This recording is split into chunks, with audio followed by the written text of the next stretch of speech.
मुस्लिम संवाद कार्यक्रम में पहुंचे नगीना सांसद चंद्रशेखर आजाद ने अखिलेश यादव, मुख्यमंत्री योगी आदित्यनाथ और राहुल गांधी पर जमकर बरसे और मुसलमानों को साथ आने की अपील की। इस वीडियो में इसी पर चर्चा होगी। नमस्कार, मैं रजनीश यादव, आप देख रहे हैं लोकमत हिंदी। लखनऊ में आजाद समाज पार्टी काशीराम के प्रमुख और नगीना सांसद चंद्रशेखर आजाद ने मुस्लिमों से अपील की कि वह अब उन पर भरोसा करें। शनिवार को चौक स्थित कन्वेंशन सेंटर में मुस्लिम संवाद कार्यक्रम में चंद्रशेखर ने कहा कि क्या बार बार ठगे जा रहे हैं, मेरे साथ आओ। आज वक्फ के नाम पर मुस्लिम समाज का नंबर आया है। अब जैन, क्रिश्चियन और अन्य समाज की धार्मिक स्वतंत्रता छीनी जा रही है। चंद्रशेखर ने कहा कि इस देश में अल्पसंख्यकों के साथ भेदभाव हो रहा है, धार्मिक आधार पर अधिकार छीने जा रहे हैं। उन्होंने कहा कि एक महीना कांवड़ यात्रा निकाली जाती है, सड़कों पर कांवड़ यात्रा लेकर चलने वाले लोग रहते हैं तो किसी को कोई समस्या नहीं होती, मगर ईद की नमाज में अगर मुसलमान एक पैर सड़क पर रख दे तो पीछे से पुलिस पहुंच जाती है। चंद्रशेखर ने कहा कि ये सिर्फ संवाद नहीं, ये आंदोलन की शुरुआत का दिन है। यहां से नया इतिहास लिखा जाएगा। कहा जाता है कि मुस्कुराइए, आप लखनऊ में हैं, मगर यहाँ मुस्कुराने के हालात नहीं है। स्थिति ऐसी है कि रो भी नहीं सकते। चंद्रशेखर ने कहा कि भारत का संविधान सभी को बराबर का दर्जा देता है, अल्पसंख्यकों की धार्मिक आजादी को छीना जा रहा है। आजाद समाज पार्टी के चुनाव मैनिफेस्टो में वक्फ का मुद्दा होगा। मुसलमान ने आज जितनी समस्याएं रखी हैं, इन सभी मुद्दों को मैनिफेस्टो में शामिल किया जाएगा। उत्तर प्रदेश की स्कूल और यूनिवर्सिटी में एजुकेशन कैसे मिलेगी, इस पर चर्चा होगी। जिसकी जितनी संख्या भारी, उसको उतनी हिस्सेदारी मिलेगी। टिकट बंटवारे में हमने संख्या के हिसाब से टिकट दिए हैं। पंचायत चुनाव में भी इसी आधार पर टिकट बांटेंगे। मुस्लिम के बाद दलित और पिछड़ों का भी सम्मेलन होगा। इस कार्यक्रम के बाद घर घर जाएंगे और लोगों को जागरूक करेंगे। चंद्रशेखर ने कहा कि नकारात्मक राजनीति हो रही है, देश को पीछे धकेला जा रहा है। भाजपा को हराने में नहीं, आजाद समाज पार्टी को जिताने में एनर्जी लगाइए। इटावा कथावाचक के साथ जो हुआ उसके बारे में सोचना चाहिए। शोषण उन सभी का हो रहा है जो सरकार के साथ नहीं है। यादव ही नहीं, लोधी, कुर्मी, साहू के साथ दलित, वंचित सभी को कुचला जा रहा है। धामपुर में दुकानें बंद कराई गई। ये कहा गया कि मुसलमान की दुकान है, वो मीट की दुकानें नहीं थी। चाय और नई की दुकान बंद कराई गई। ये संविधान के खिलाफ है। अगर संविधान की रक्षा नहीं कर सकते हो तो मुख्यमंत्री कुर्सी छोड़ क्यों नहीं देते?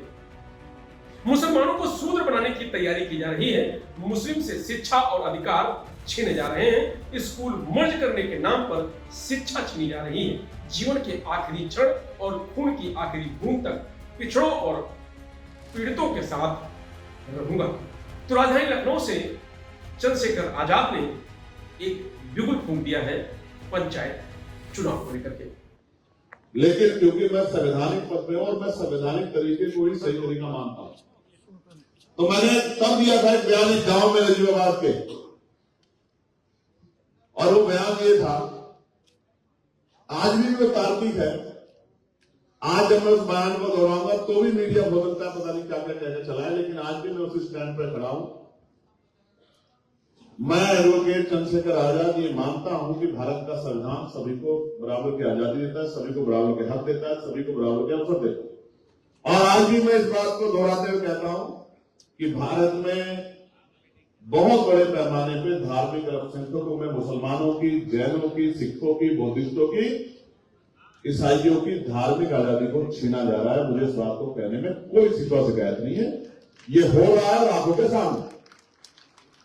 मैंने कहा था तब कि एक महीने करीब कावड़ का त्योहार चलता है, सरकार पूरी व्यवस्था करती है, प्रशासन पूरी व्यवस्था करता है, सरकार के लोग फूल बरसाते, होना चाहिए, सभी के धर्मों का सम्मान होना चाहिए। लेकिन अगर मुसलमान ईद की नमाज जो 15 मिनट की होती है उसमें पैर अगर सड़क पे रख लेगा तो पीछे से पुलिस का डंडा लग जाएगा कि पैर आगे तुरंत पीछे को मत कर लियो पैर।